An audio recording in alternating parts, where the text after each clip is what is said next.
Jamaican chicken foot soup. Chop off toenail, wash and clean chicken foot.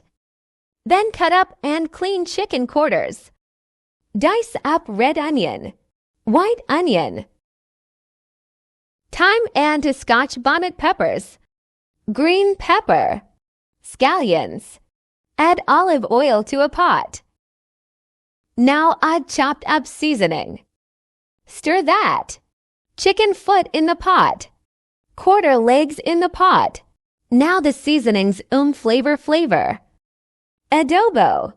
Garlic powder, onion powder. Black pepper. Allspice. Minced garlic and parsley. Parsley paste and garlic paste. Mix. Cover for 10 minutes.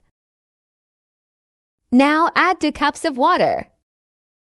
Cut up provisions. Corn. Celery. Chop carrots. Potatoes. Add corn, celery, and potatoes to pot. Let boil, then add chicken bouillon. Add noodle soup, packet 2 of them. Let boil last 15 minutes.